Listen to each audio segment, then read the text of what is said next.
आज हम पढ़ेंगे कारक के बारे में। ठीक है, ठीक है।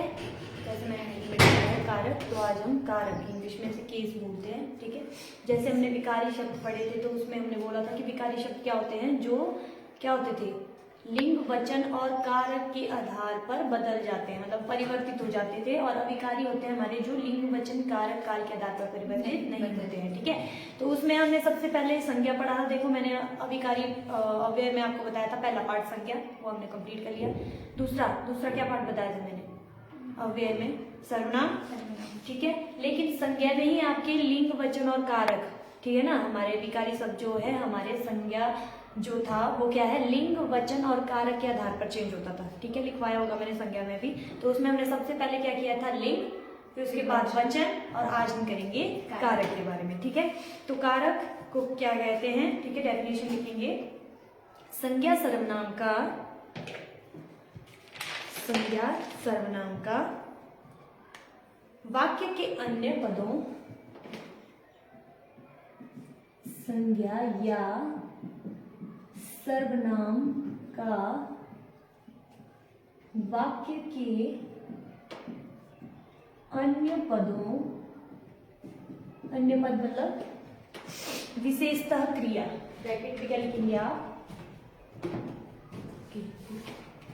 विशेषतः किसके साथ, क्रिया के साथ। ठीक है, विशेषतः क्रिया।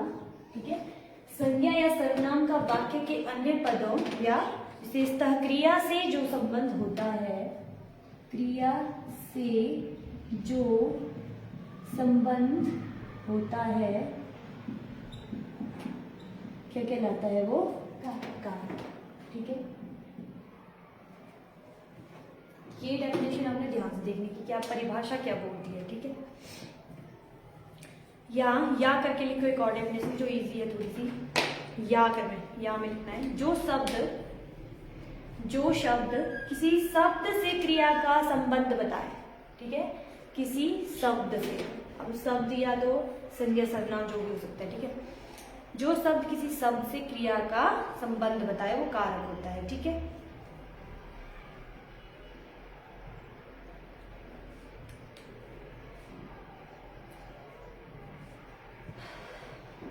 और कारक को और क्या कहते हैं, कारक को परसर्ग, कई बार कारक न लिखा होकर के क्या लिखा होगा, परसर्ग या विभक्ति या विभक्ति चिन्ह भी बोलते हैं। ठीक है, विभक्ति चिन्ह भी कहते हैं, क्या कहते हैं, और परसर्ग या विभक्ति चिन्ह। ठीक है, और इसके विभक्ति चिन्ह है क्या, कारक का है, कैसा ठीक है, जैसे लिखेंगे आप इसमें, जैसे राम ने रावण को मारा, साइड में पहले भी करवाया आपको ऐसा सेंटेंस कोई, जैसे राम ने रावण को मारा। अब यहाँ पे क्रिया कौन है बताना मुझे, मारा क्या है, हमारी क्रिया है। ठीक है, और यहाँ राम क्या है, राम संज्ञा है, और इसके साथ कौन सा कारक लगा है, यहाँ पे ये कारक है और ये भी क्या है, कारक लगा, किसके साथ है, संज्ञा के साथ लगा है ना, दोनों के साथ है ना। राम ने रावण को मारा, मतलब राम क्या है, यहाँ पे संज्ञा है, लेकिन क्या है, कर्ता है, जो क्रिया कर रहा है, क्या क्रिया कर रहा है, मार रहा है। ठीक है, राम मार रहा है किसको, रावण को। ठीक है, और रावण क्या हुआ, कर्म, मतलब कर्म के अनुसार। ठीक है, इस पर प्रभाव पड़ रहा है ना, तो इसे हम कर्म कहेंगे। देखो, राम ने रावण को मारा, तो मतलब राम क्रिया कर रहा है क्या, इसके कर्म के आधार पर, मतलब कर्म है रावण। ठीक है, तो इसको हम आगे समझेंगे कैसे कैसे। और चलो इसको, ठीक है, अब आगे लिखेंगे आप, हिंदी में कारक चिन्हों की संख्या कितनी है, 8। मैंने बोला ना, कारक और क्या कहते हैं, विभक्ति चिन्ह या कारक चिन्ह जो बोलेंगे आप। ठीक है, हिंदी में कारक चिन्हों की संख्या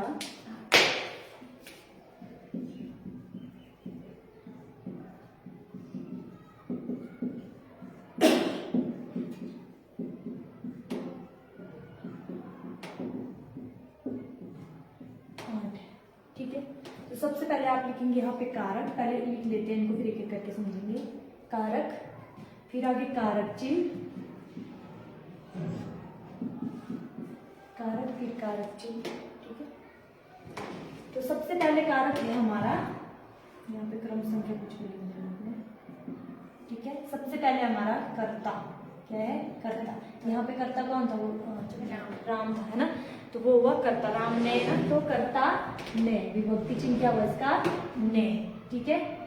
फिर दूसरा है हमारा कर्म, कर्म को, अब एक बात ध्यान देना, यहाँ पे कॉमा लगा के शून्य कर देना या ऐसे लिख लेना शून्य, वो मैं बाद में बताऊंगी कि यहाँ पे हमने शून्य क्यों लिखा था, ठीक है। शून्य या जीरो लिख देना है, ठीक है, समझने के लिए। और यहाँ भी आपने कर्म को और शून्य लिख देना है साथ में, ठीक है, शून्य।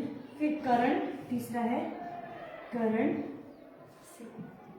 से और के द्वारा, मतलब इसके अगर से ना होकर के द्वारा भी हो सकता है, ठीक है, इसके बदले, मतलब वाक्य के अनुसार, ठीक है। और यहाँ पे शून्य आएगा आपके, शून्य क्यों लिखवा रही हूँ ये मैं आपको बाद में बताऊंगी।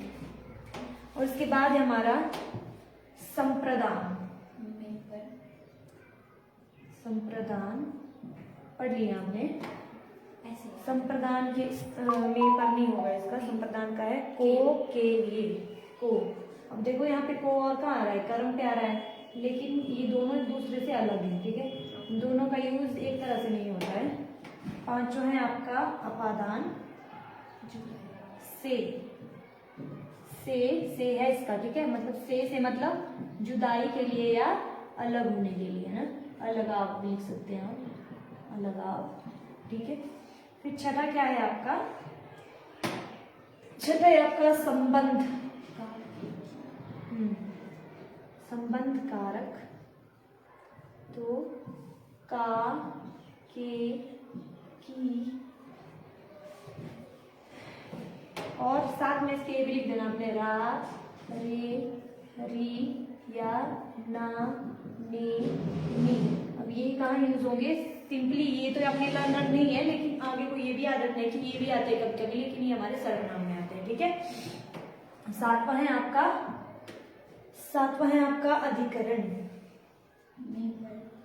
अब आएगा मेन पर आपका अधिकरण में पर, ठीक है। और आठवां है संबोधन, कौन सा, संबोधन मतलब अलग अलग होते हैं, अलग अलग, हाँ कॉमन, अलग अलग हे, लेकिन यहाँ पे ये वाला साइन जरूर लगाना है जिसमें आदि बोधक, हे, अरे, और हे, अरे या हाय, जो भी लिखना चाहिए आप संबोधन में, मतलब किसी को हम संबोधित करते हैं, ठीक है, किसी वाक्य में किसी को कर रहे हैं, व्यक्ति विशेष को। तो इस तरीके से हमारे ये कारक हो गए, कर्ता ने, कारक चिन्ह ने, कर्म का को, कर्म से के द्वारा, संप्रदान को के लिए, अपादान से जुदाई, और संबंध कारक का के की, मतलब संबंध से पता चल रहा है कि मतलब संबंधित किसी को रिलेट कर रहा है दूसरे से, ठीक है।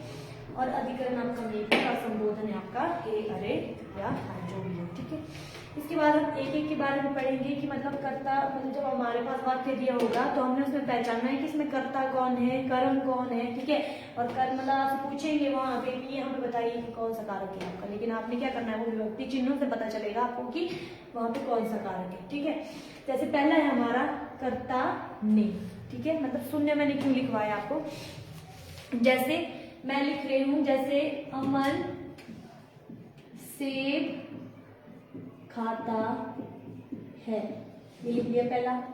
और दूसरा लिखती हूं, जैसे अमन ने खाना खाया, ये दो चीजें लिखी हैं।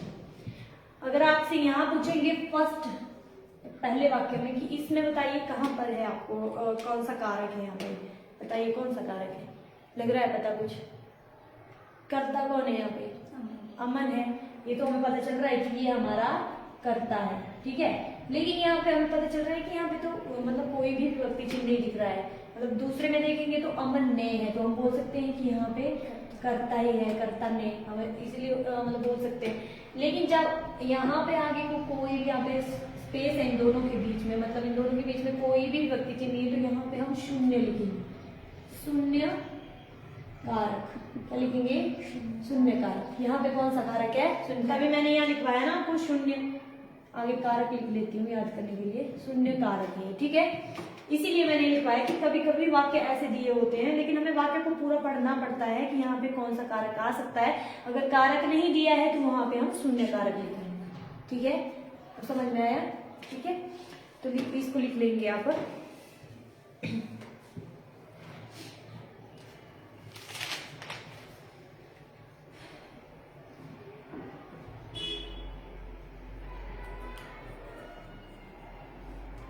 या फिर पहला नंबर डालो आप, कर्ता कर्ता के बारे में ना सबसे पहले एक करके पढ़ते हैं इनको, ठीक है।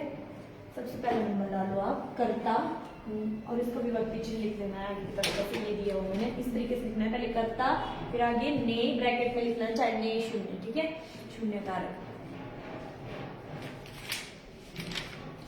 इसके नीचे लिखना है आपने कर्ता कारक वह है, कर्ता कारक वह है जो वाक्य में काम करता है। क्या करता है?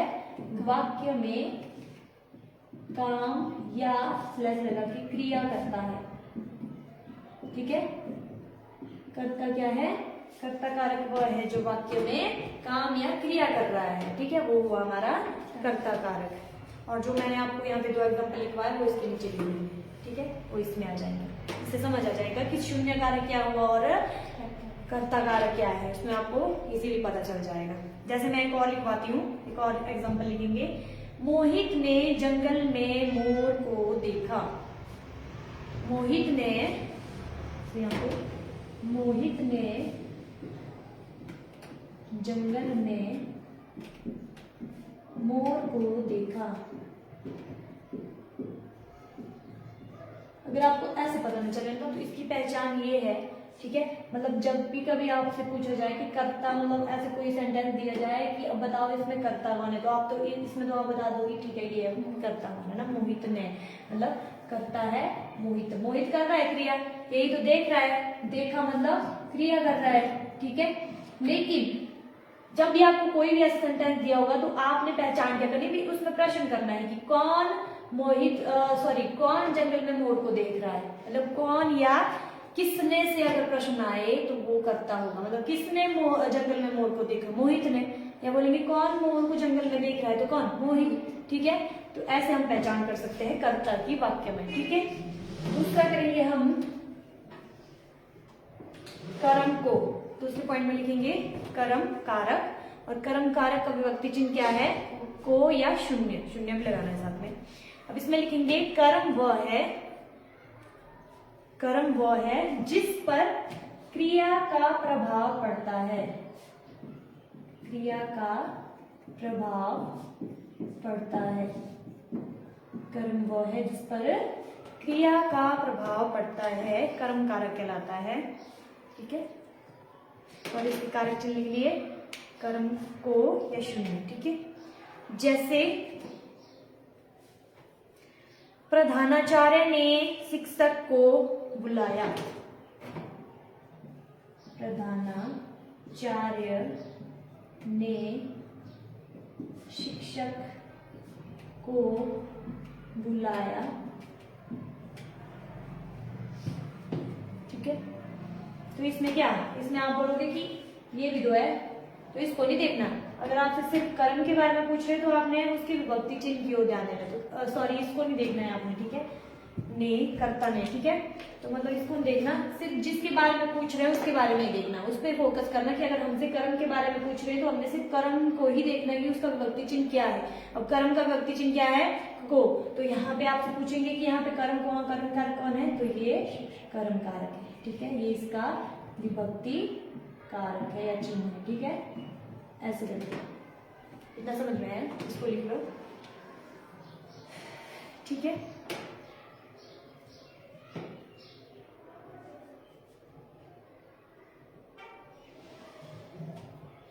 अगर मैं बोलूं विनय पत्र लिख रहा है, देखो जरा इसको, विनय पत्र लिख रहा है, विनय पत्र लिख रहा है। अब इसमें आप पहचान सकते हैं यहाँ पे कहाँ है विभक्ति चिन्ह, पूछेंगे आपको कि कौन सा विभक्ति का लगा हुआ है इसमें, शून्य, कहाँ पे। और अब किसको लिख रहा है? पत्र को लिख रहा है ना, तो मतलब विनय पत्र को लिख रहा है, तो यहाँ पे कौन सा कारक हुआ? शून्य कारक। ठीक है, इस तरीके से देखना है।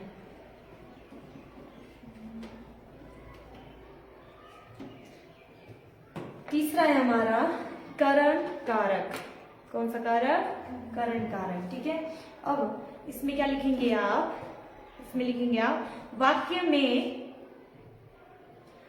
वाक्य में जिस साधन या माध्यम से, जिस साधन या माध्यम से क्या हो रहा है? क्रिया संपन्न होती है, क्रिया संपन्न होती है। ठीक है, यहाँ पे हमने साधन या माध्यम या उपकरण कुछ भी देखना है कि किससे हो रहा है। जैसे मैं यहाँ पे एक एग्जांपल लिखवाती हूँ कि राजू ने चाकू से फल काटे। कुछ भी लिख लो, राजू ने चाकू से फल काटे।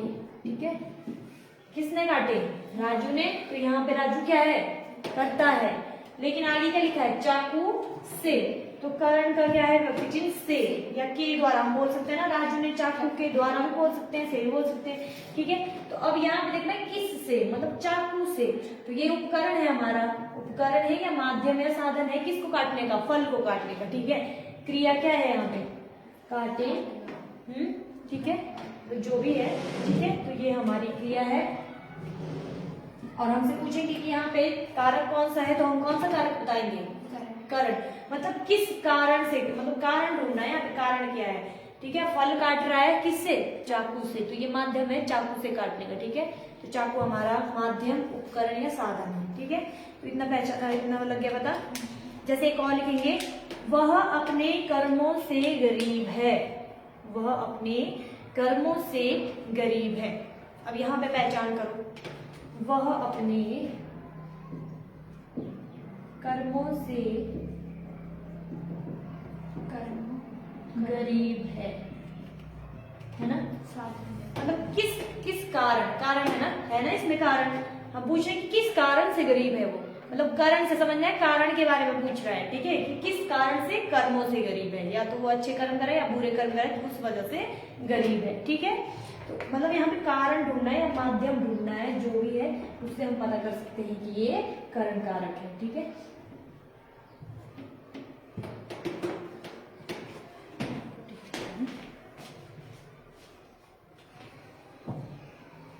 ठीक है, फिर इसके बाद है हमारा अगला, चौथा है संप्रदान। कौन सा? संप्रदान। और इसका विभक्ति चिन्ह है हमारा को, के, लिए। ठीक है, लेकिन जो हमारा, मैंने पहले भी बोला है, कर्म और जो हमारा संप्रदान है, यहाँ पे दोनों में को आ रहा है, लेकिन इन दोनों का यूज एक सेम नहीं होता है वाक्य में। ठीक है, ये अलग उसके लिए होता है और इसका अलग काम होता है वाक्य में। ठीक है, अलग अलग चीजों के लिए, वो आपको पहचानना है उसमें। संप्रदान लिखेंगे आप, क्रिया को करने का उद्देश्य क्या है, क्रिया को करने का उद्देश्य क्या है, या कर्ता जिसके लिए स्लैश लगाएंगे, कर्ता जिसके लिए या जिस उद्देश्य के लिए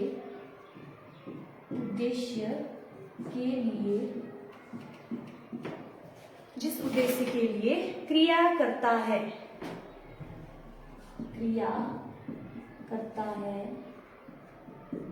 वो क्या होता है? संप्रदाय।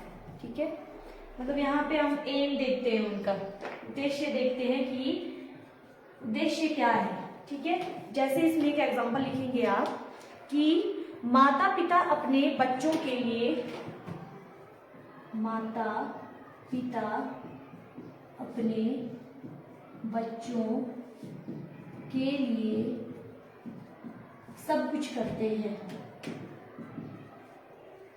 सब कुछ करते हैं। ठीक है, माता पिता अपने बच्चों के लिए सब कुछ करते हैं। कौन करते हैं? माता पिता कर रहे हैं। किसके लिए?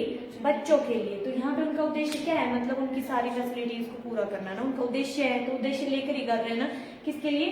बच्चों के लिए। तो यहाँ पे अगर आपसे कारक पूछेंगे तो आपने क्या यहाँ पे बताना है? के लिए लगा है, ठीक है, तो मतलब कौन सा कारक हुआ ये?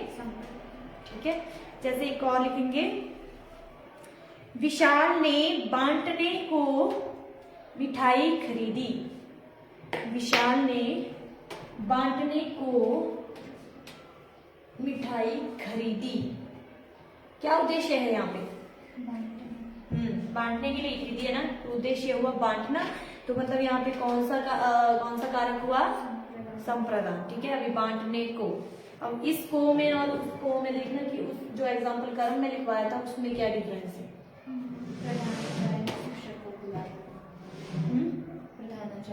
शिक्षक को बुलाया, तो यहाँ पे एम क्या है कुछ एम इनका? कोई एम नहीं है, लेकिन इसमें आपको दिख रहा है कि उनका उद्देश्य है कुछ, है ना। शिक्षक ने किस लिए बुलाया, ये हमें क्या पता किस लिए बुलाया, तो उनका उद्देश्य हमें नहीं लग रहा है पता। तो इन दोनों में ये डिफरेंस है, ठीक है, उद्देश्य का। इसके बाद है पांचवा आपका अपादान। पांचवा है अपादान। इसमें लिखेंगे आप, वाक्य में जिस स्थान वस्तु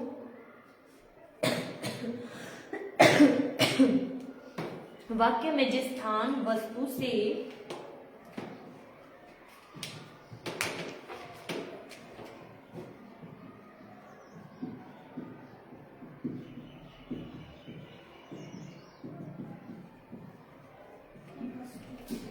वाक्य में जिस स्थान वस्तु से किसी व्यक्ति या वस्तु को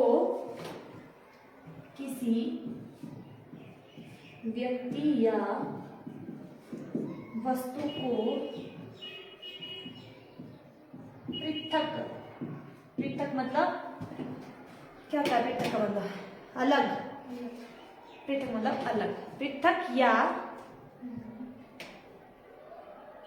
तुलना का बोध होता हो। पृथकता लिखना है, पृथकता या तुलना का बोध मतलब ज्ञान हो, ठीक है, बोध हो, वो क्या कहलाता है हमारा? अपादान। मतलब जिससे हमें लग रहा है कि वो चीज दूर हो रही है, ठीक है। दूर से मतलब ये नहीं कि हाँ, जैसे हम बोल रहे हैं कि से जुदाई से याद रखते हैं ना कि अपादान से जुदाई, तो मतलब जो अलग हो रहा है, लेकिन ये उसका मतलब ये नहीं है कि भी और मतलब नहीं होंगे। जैसे इसमें एक एग्जाम्पल लिखवाती हूँ मैं आपको, लिखेंगे आप, जैसे पेड़ से पत्ता गिर गया। क्या? पेड़ से पत्ता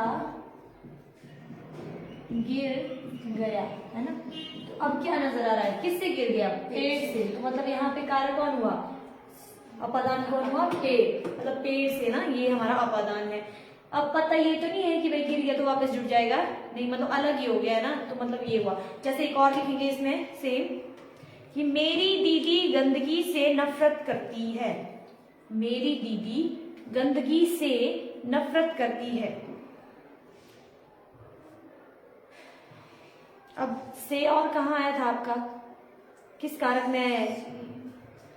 करण में से के द्वारा। तो अब इस से और इस से में डिफरेंस देखो।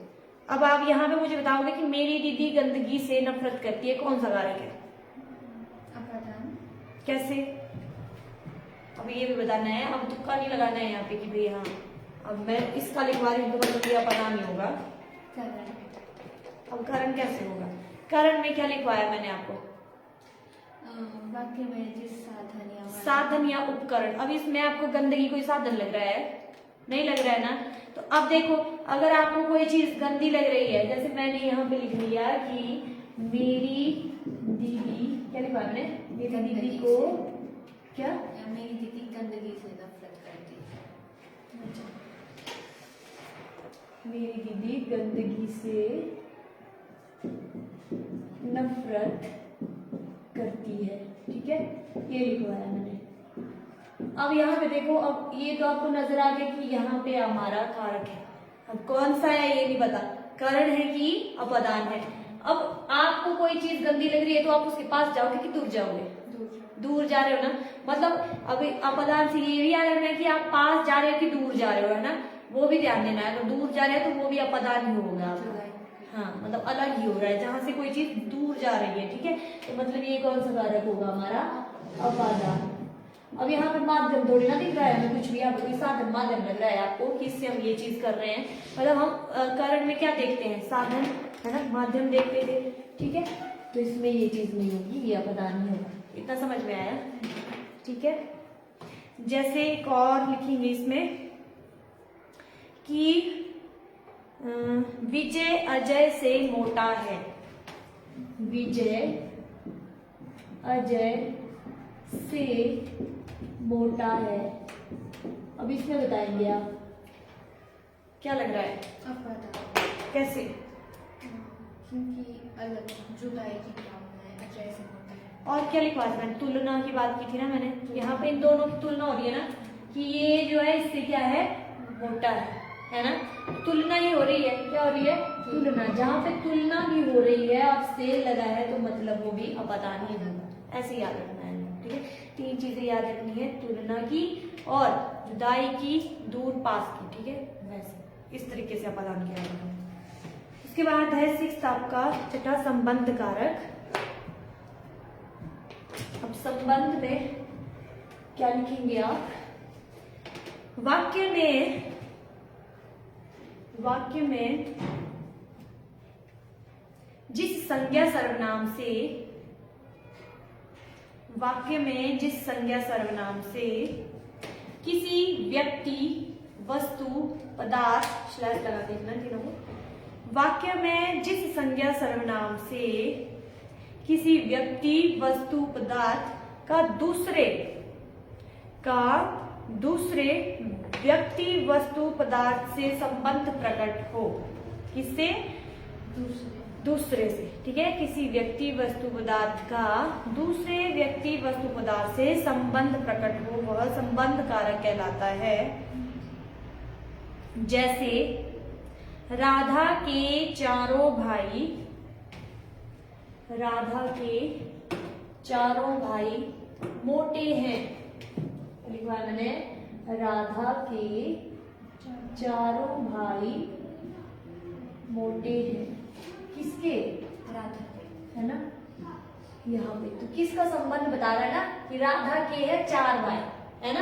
तो यहाँ पे क्या नजर आ रहा है, संबंध बता रहा है। तो यहाँ पे किसके है, राधा की, तो ये हमारा संबंध का है।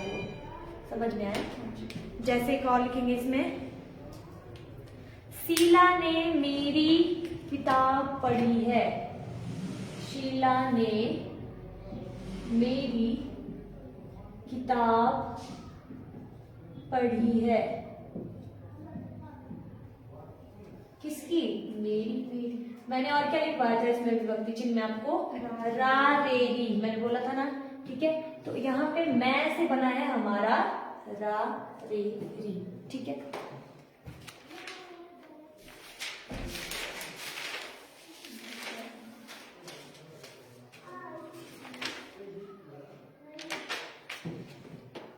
कितना समझ में आया। जैसे अगर आपके मैं यहाँ पे लिखूंगी, जैसे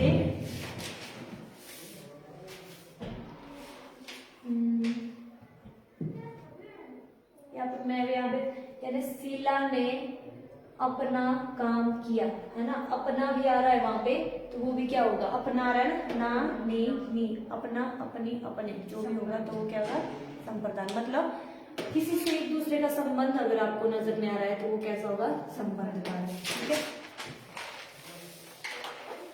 इसके बाद लिखेंगे कौन सा, अधिकरण कारक। वाक्य में क्रिया का आधार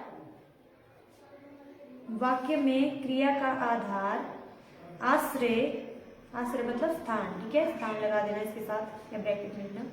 आश्रय स्थान, समय जिस पद से व्यक्त होता हो। आश्रय, समय और स्थान जिस पद से व्यक्त होता हो, ठीक है। मतलब देखो, जैसे एक एग्जांपल लिखो, शेर जंगल में रहता है। शेर जंगल में रहता है। शेर जंगल में रहता है। कहाँ रहता है, जंगल में। तो जंगल क्या है, एक स्थान है, आश्रय है उसका, तो यहाँ से हम पता कर सकते हैं कि अधिकरण कारक है। जैसे गाड़ी 10 मिनट में पहुंचेगी, गाड़ी 10 मिनट में पहुंचेगी।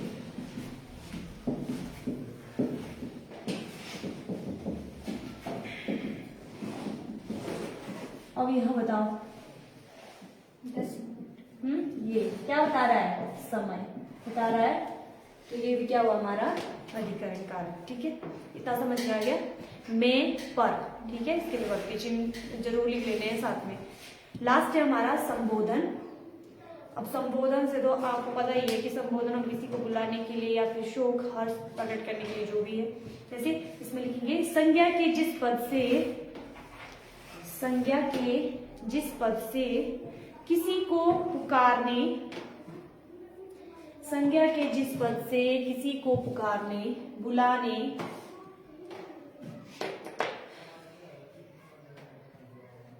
सावधान करने या संबोधन करने का बोध हो, या संबोधन करने का बोध हो, वो क्या कहलाता है, संबोधन कारक। और संबोधन के विभक्ति चिन्ह है आपके हे, अरे, अजी, मतलब जो भी बुलाने के लिए हम बोलते हैं आपके। ठीक है, जैसे हे भगवान मेरी मदद करो, लेंगे हे भगवान। अब यहाँ भगवान को भी हमें क्या इसमें लेना है। ठीक है, ये हमारे संबोधन के लिए, हे भगवान मेरी मदद करो। ठीक है, इस तरीके से तो कौन हुआ, ये हमारा संबोधन कारक। ठीक है,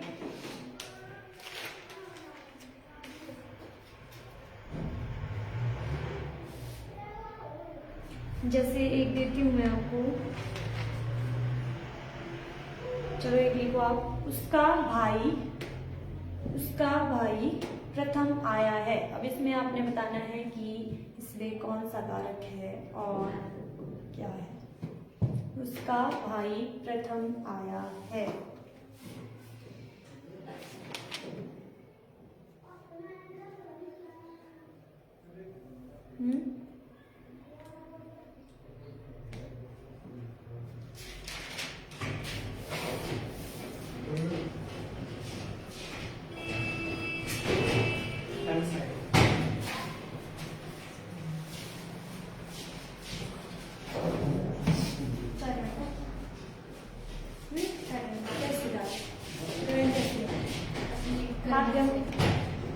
कर्मों से तो बनाया है, नहीं ऐसा नहीं होगा।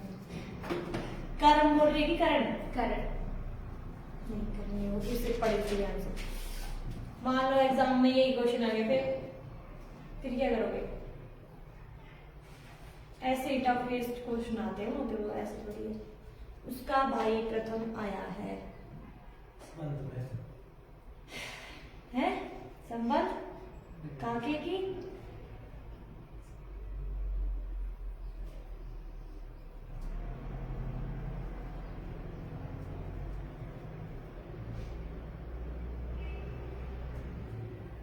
लग रहा है भाई, ईशा को लग रहा है। ये आपके लिए होमवर्क है, ठीक है, ये रहा आपके लिए होमवर्क। तो आपने घर से ध्यान से देखना है कि भाई क्या लग रहा है आपको, कल बताना है मुझे। ठीक है,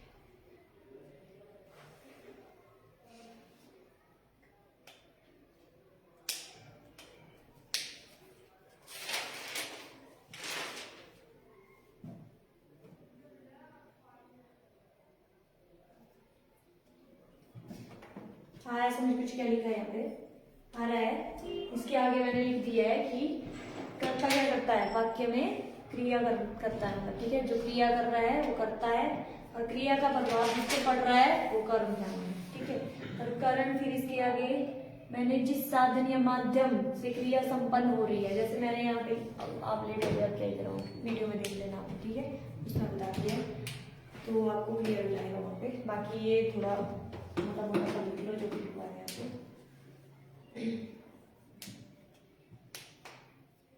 करता होगा उसमें, किसमें, उसका भाई प्रथम आया है। ये होमवर्क है, करता कैसे होगा।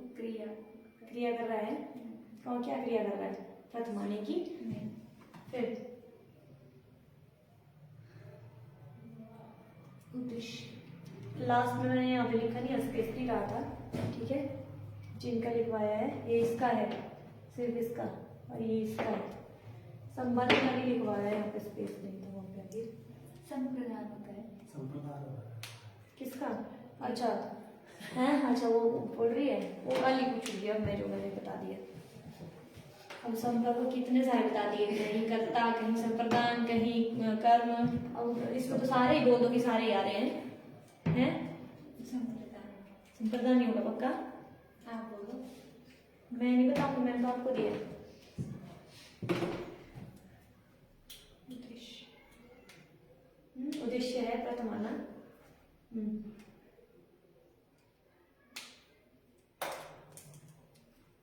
अब देखो कितना वो तो मैंने आपको लिखवा दिया है, आगे को सब कुछ क्लियर है। इसमें कोई लगी है। विभक्ति लगी है तो वहाँ पे शून्य वाला भी है, कुछ है।